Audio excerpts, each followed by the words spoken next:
Okay, so here is the next example. In this example, the source is connected to the base signal and load is connected to the emitter. So the common terminal must be collector. So it's a CC configuration. That's how I know CC configuration. So DC analysis look like very simple. So in DC analysis, I already know IE equal to 2 milliampere. Okay, I need to find IC because I want to use the IC for the AC analysis. So what is IC? Based on beta value, alpha must be 200 over 201. That's 0.995. So IC must be IE times alpha 0.995 times 2. Is it 1.9 milliampere? Is that right, guys? Or 99? It's going to be 1.99 milliampere, not 9. Okay, so now I found IC and my goal is finding whether this transistor is in active mode or saturation mode. I know there is no resistor here. My VC must be 10 volt there. What is VE? Can you guys tell me what is VE? Anyone?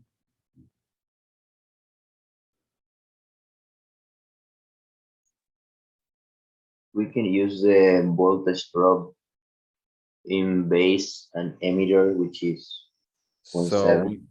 we know that this voltage is 0. So the voltage drop here must be 0.7 volt. So if VB is 0, VE must be negative 0.7 volt. So VBE equal to 0.7. So VBE equal to VB minus VE, which is VB is 0 minus VE equal to 0.7. Based on that, I can find VE equal to negative 0.7 volt. Okay, so that's about VE.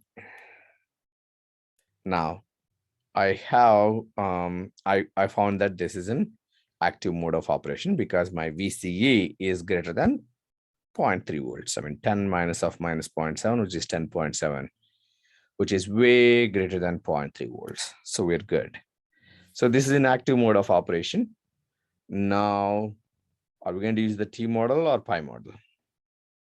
So look at whether our emitter is grounded while doing AC analysis or not. No, it's not grounded. So definitely I'm going to do the T model. Okay, so here is the equivalent circuit. Since there is no RBB, there is no base resistance, there is no collector resistance. So this is how the circuit is going to look like. Okay.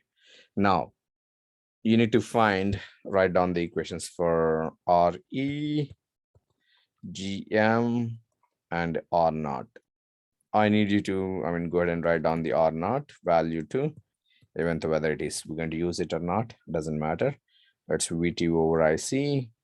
GM is IC over, my apology, I don't know why I always confuse VT. It's VA over IC or not. GM is IC over VT.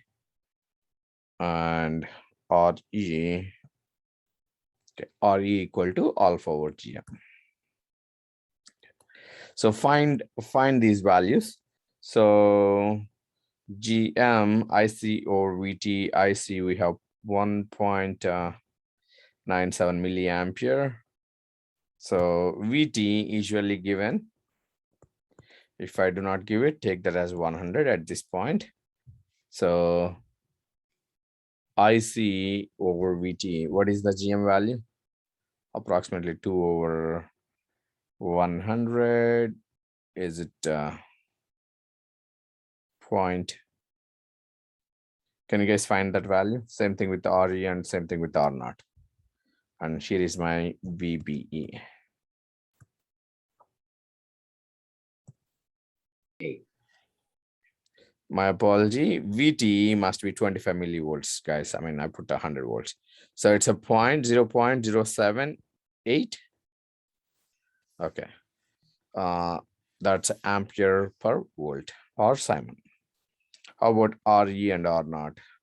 So VA, I think we're going to take that as 100 volt there. And IC is 1.97 kilo or 1.97 milli. So it's approximately 100 divided by 2. So 50.7K. 50.76 76K. kilo ohm. That's my R naught. How about RE? So I think I gave you beta value as 200. So if we take beta equal to 200, alpha equal to 0.995 divided by GM is 0.078. What is that value? Is it 25 ohms? 12.6. Say that again. 12.6. 12.6. Okay. Okay. So 12.6 ohm. Now this is a circuit. Now, are we going to use the R naught in this circuit or not? That's my emitter, my collector, and base. So we'll use R naught as long as either emitter or collector, one of them is grounded or both of them are grounded. So here, one of them is grounded. The Collector is collector. grounded. So definitely I'm going to use R naught. So R naught is connected between emitter and collector. So instead of drawing up there and grounding it there, I'm just grounding it here, R naught. Okay, that's 50.76. Okay. Now here is my input terminals. That's my V input. And here is my output terminal. Okay. So here, this collector GM times VBE is not going to affect much while finding the input resistance or output resistance.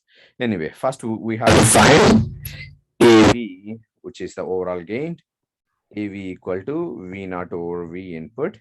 So I need to find the relation between V naught and V input. Okay. So I can see clearly my V input is between this and this. So by using the voltage division rule, I can find V naught.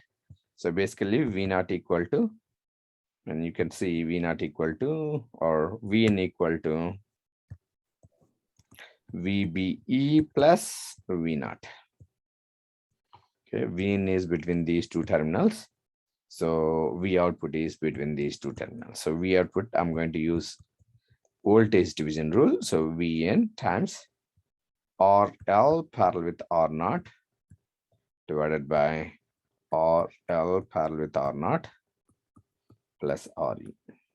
Looks like most of the input voltage is going to appear across the output because that RE is very small number and RL is almost 5 kilo ohm. R naught is like 50 kilo ohm. So 50 times 5, probably it's little less than 5 kilo ohms, like 4 kilo ohm, and RE is only like 12.5 ohms. So definitely more voltage will appear across the output. Okay. How about AV naught in this case? My AV naught is without the load. So if I do not have any load, it's just R naught divided by R naught plus RE. That's my AV naught. GV, I can find easily. GV equal to, this is common, doesn't matter whether it is pi model, T model, or C configuration, CB configuration, CC configuration. This is the formula. You can write it down on that one-page note, or you can use that formula there. Okay. Now, input resistance. That's a little bit, I mean, either you need to remember the step. So I'm trying to find the input resistance here. I mean, we found these two are in parallel. Do you guys have the formula or value? Let me label that as Rx for time being. Okay, so I'm going to redraw circuit here. I'm looking at the input terminal. So that means my source is not there. So I'm looking at, here is my V input. I have RE and I have RX grounded there.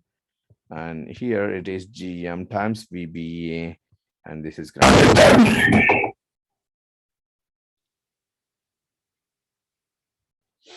Okay, now I want this on the base side. So this is connected to the emitter. So all I need to do is move this. These two are in series, move it to the base side. When I move it to the base side, this is what we're going to have, RE plus RX. Those two are in series. Now, when I move them from emitter side to the base side, it needs to be multiplied. The number is going to be bigger. So the resistance on the base side is bigger, resistance on the emitter side is smaller. So based on that, you can decide whether to multiply or divide. So here is my input resistance or input.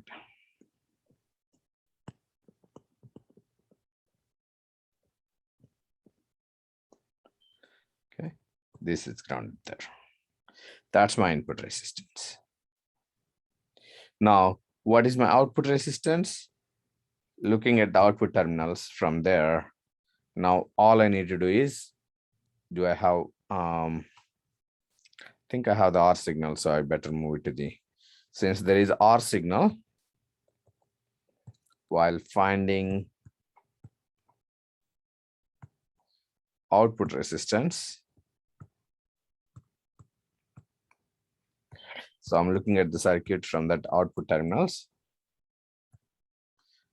I need to move this R signal to the emitter side. When I move it, it's going to be R sig divided by beta plus 1. That's very small resistance. RE and R naught. And I'm looking at the circuit from there. So my output R out must be R naught parallel with these two are in series, RE plus R sig over beta plus 1.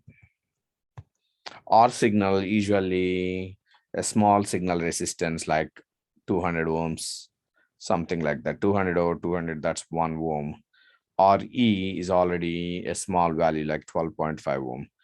12.5 parallel with a 50 kilo ohm will end up with like 12.5 ohms. So output resistance of a CC configuration is low, a small value. Okay, so that's all. Let me pause this.